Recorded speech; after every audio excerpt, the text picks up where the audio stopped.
People who had to evacuate homes close to the Fukushima Daiichi plant may be allowed to go back for a short while.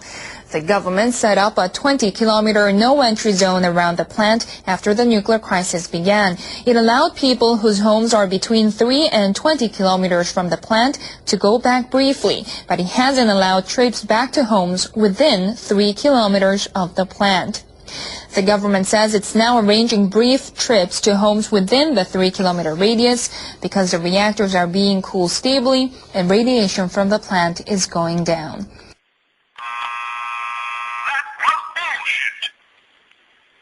It will soon begin detailed radiation monitoring to ensure that returning evacuees are safe.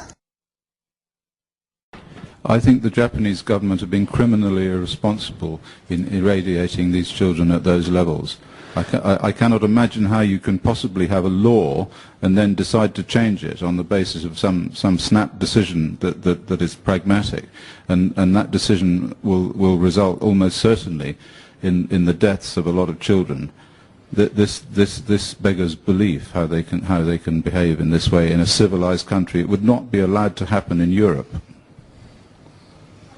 But I should add that in calculating the dose to these children, the government appears to have not calculated the internal dose at all, because as far as these filters are concerned, even people 100 kilometers away from this plant will have already received more than 20 millisieverts.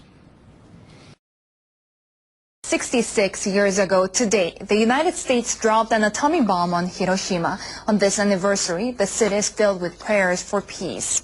In light of Japan's current nuclear crisis, the city mayor urged the government to review its energy policy at the annual memorial ceremony. NHK World's Keikichi Hanada reports from the Peace Memorial Park in Hiroshima. About 50,000 people came here this morning to remember the moment in 1945 when an atomic bomb destroyed this city and killed tens of thousands of people.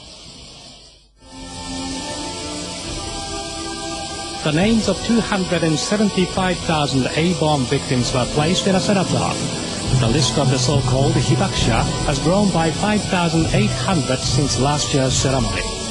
More people have died of the A-bomb's effects, and because previous deaths have been confirmed as radiation-related.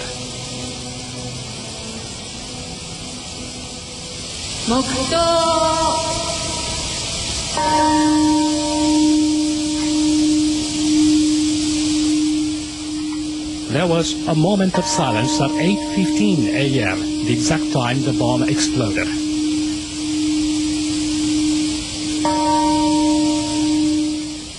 The mayor of Hiroshima, Kazumi Matsui, delivered the annual peace declaration. He called for a lasting peace in a world free of nuclear weapons. The time has come for the rest of us to learn from all the hibakusha, what they experienced, and their desire for peace. Then we must communicate what we learned to future generations and to the rest of the world. This year, Japan has had a fresh reminder of the dangers of atomic energy. The earthquake and tsunami on March 11th sparked an unprecedented nuclear crisis, and people in Japan are again living in fear of radiation. It's a situation the mayor of Hiroshima never wants to be repeated. From the common admonition that nuclear energy and humankind cannot exist together, some seek to abandon nuclear power altogether. Others advocate extremely strict control of nuclear power and increased utilization of renewable energy.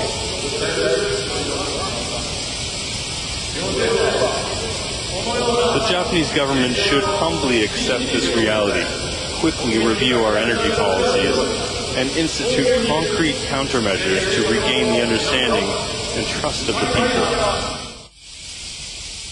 Prime Minister Naoto Kan says Japan's energy policy is being reviewed. He says Japan should gradually reduce its dependence on nuclear power.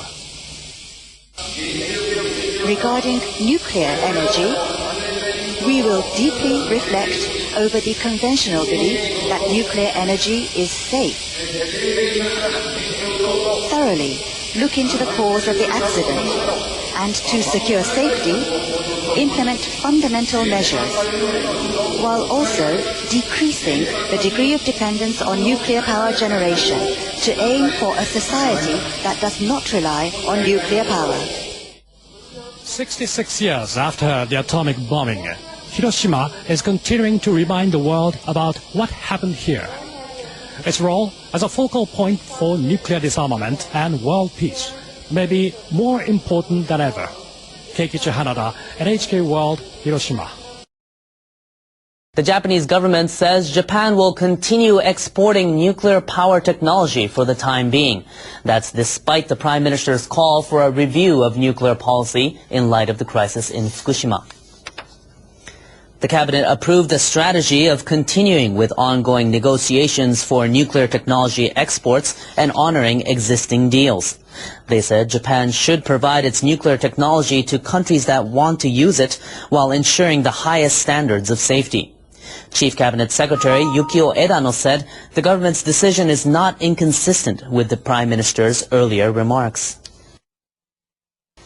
We need to compile policies on nuclear technology cooperation as soon as possible, taking our findings about Fukushima into account. Until the nuclear crisis in Fukushima, the government had been promoting nuclear plant exports as part of the nation's growth strategy.